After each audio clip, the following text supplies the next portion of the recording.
O áudio que vocês vão ouvir agora é parte do podcast Xadrez Herbal. Caso vocês queiram ouvir mais sobre esse assunto e outros temas de política internacional, é só ir em xadrezverbal.com.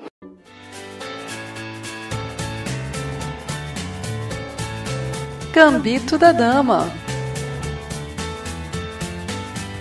Oi pessoal, feliz ano novo, espero que vocês tenham tido uma ótima virada de ano, que em 2019, reforçando o agradecimento que eu fiz no final do ano passado, a gente possa compartilhar aqui ideias, conhecimentos, análises, aprendizados, entender os nossos erros, tentar melhorar e seguir em frente, absorvendo o que a gente recebe e aprendendo com as informações que a gente tem.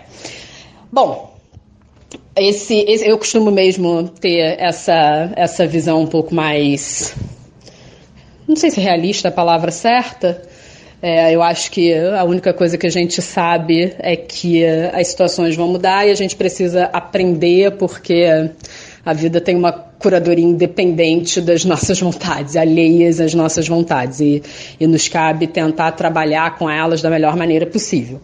Então, essa é uma não surpresa, tal qual o tema da coluna de hoje, que obviamente eu vou falar sobre Davos, porque não só, abre um pouco o ano, né, abre um pouco o cenário internacional, as perspectivas, abre as perspectivas do cenário internacional, mas a gente vai apresentar, depois de muito tempo, um novo governo. Por mais que a gente tenha... por mais que nos 2 últimos anos não tenha sido os governos do Partido dos Trabalhadores, mas era, em alguma medida, continuação, né? Ainda que uma diferença de rota econômica, mas, de fato, é em 2019 que a gente vai apresentar uma nova cara do Brasil. Uma nova cara do Brasil numa multiplicidade de fatores. E, obviamente, isso gera muitas expectativas. E, na verdade, assim, essas expectativas, essa mudança de cara, ela não é tão abrupta para o mundo, mas talvez seja muito notório que o início do Fórum 2019 possa ser diferente do início do Fórum de 2018.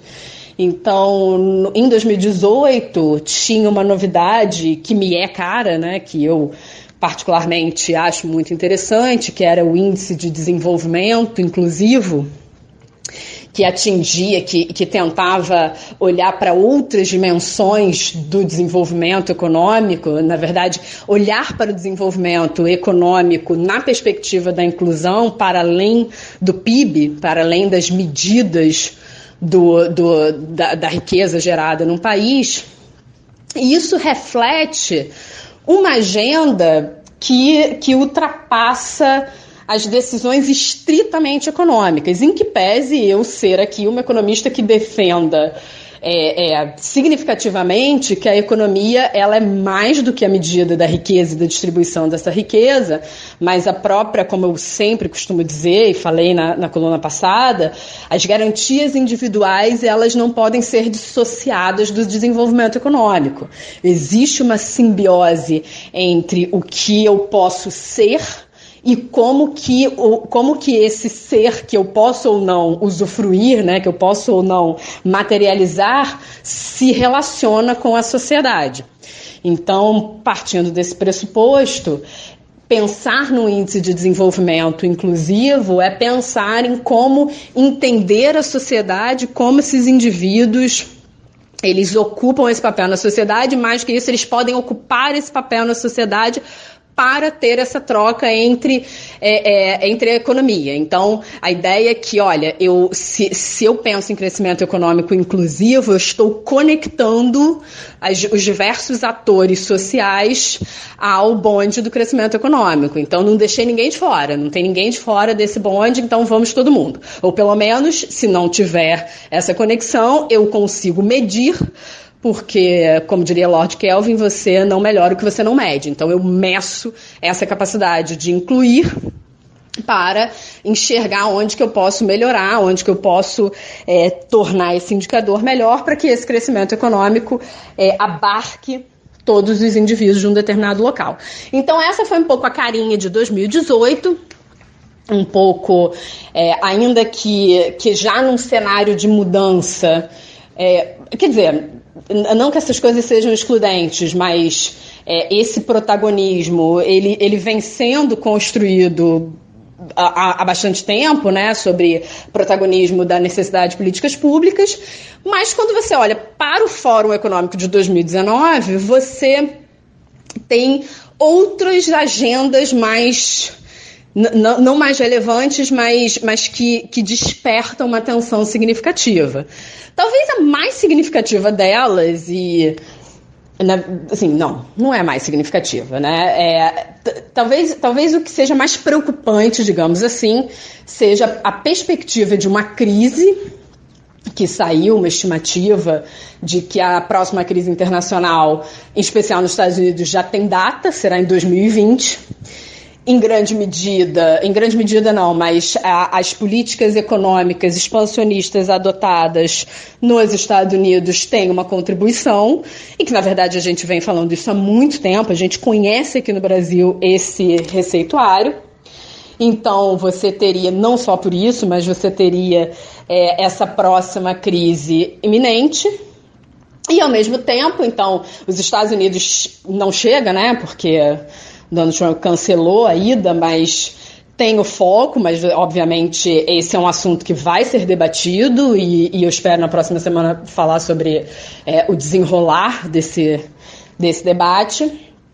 E ao mesmo tempo uma China já mudando, uma China com uma noção de crescimento, uma noção de desenvolvimento, transitando entre uma economia de altas taxas de crescimento com um modelo específico para uma economia com taxas um pouco menores, ainda que crescendo ainda, um pouco menores, mas já olhando para uma nova dinâmica de crescimento e sinalizando que pode eventualmente pensar em estimular o consumo.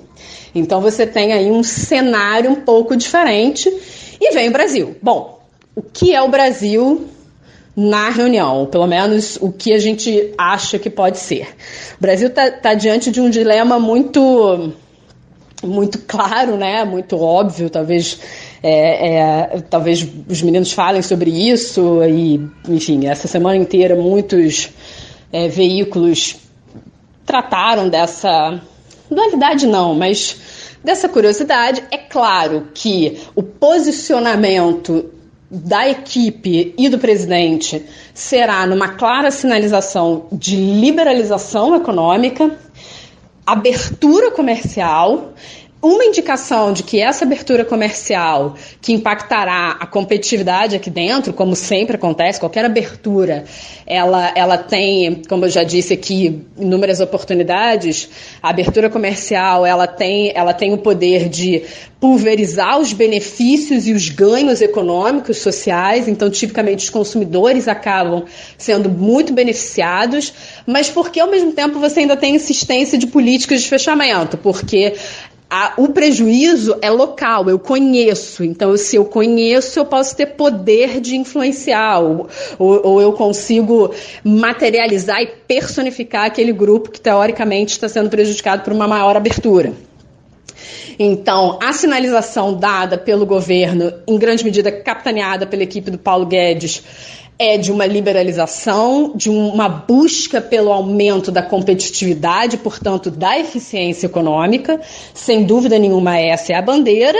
E, obviamente, essa bandeira ela vem na tradução da reforma da Previdência como agenda número 1, que é, olha, eu estou te sinalizando que reformando a Previdência, melhorando o desempenho da minha economia, melhorando meu resultado fiscal, eu volto a ser um país atrativo para você. Eu volto a ser um país atrativo para você colocar o seu dinheiro aqui. Seja dinheiro capital, seja investimento direto, investimento estrangeiro direto. Então, é com esse papel que a gente vai para a reunião na próxima semana.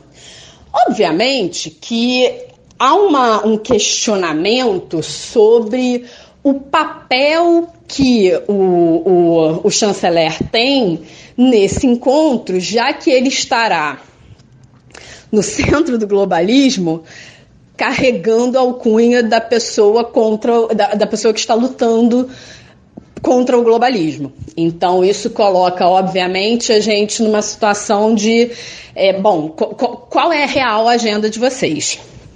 E aí, tentando olhar aqui um pouco de modo pragmático, obviamente, aí só para fechar o raciocínio, e nisso inclui o que eu falei no início da coluna, né? Eu também estou no centro do globalismo e dessas múltiplas dimensões que a busca pela liberdade individual costuma tratar, que também não é pauta do governo atual. Mas trazendo um pouco de pragmatismo, se eu tenho o ministro da Economia falando sobre a necessidade da liberdade econômica, endossada pelo discurso do presidente, e quando você olha para o secretário de Comércio Internacional, também tem muito a defesa a defesa irrestrita de que o comércio internacional e a restrita talvez eu tenha sido exagerada, mas existe a percepção e existe a declaração da percepção de que a abertura comercial e estar apto a competir e a ser produtivo no cenário internacional é a agenda que a gente quer perseguir. É a agenda que fará com que a gente se coloque como um país central na dinâmica econômica. Então, assim, de novo, a gente tem uma carinha um pouquinho diferente da reunião de 2018 para 2019, com desafios cada vez mais duros, porque eu estou falando de não uma desaceleração, uma mudança um pouquinho na dinâmica econômica, uma restrição que saiu no último trimestre do ano passado, uma redução muito significativa do fluxo de investimento estrangeiro direto, muito significativa, salvo engano, 40%, em torno de 40% a redução.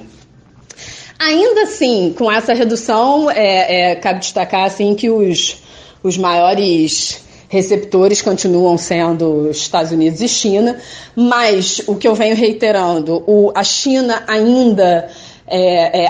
China representando uma nova potência, e aí nova, um sentido mais amplo da palavra, assim, é um novo modelo de crescimento econômico. Os Estados Unidos sob júdice, em especial com essa previsão, né? Olha, terá uma crise e é breve, porque eu estou falando de 2020 amanhã. E o Brasil, o Brasil meio que capitaneando aí, né, representando a América Latina numa mudança de governo. Então, sem dúvida nenhuma, é um evento interessante para a gente acompanhar. É claro que tem uma série de não críticas, mas assim, é claro que você pode dizer que, olha, isso não é o determinante para a agenda internacional, mas isso, sem dúvida nenhuma, é um evento que sinaliza. Até porque faz parte você mudar de rota ao longo do caminho, né? Assim, ainda assim é importante você sentar e conversar e entender quais são os rumos que a gente vai tomar. Então, é um evento importante para a gente perceber um pouco a direção e para perceberem a nossa nova colocação no cenário internacional. Então, esse é um pouco o panorama do que pode acontecer, né, na reunião, e vamos ver como que a gente se sai nesse nosso primeiro desafio internacional dessa envergadura. Bom, pessoal, desejo a vocês um ótimo final de semana, uma ótima semana e até semana que vem. Beijos!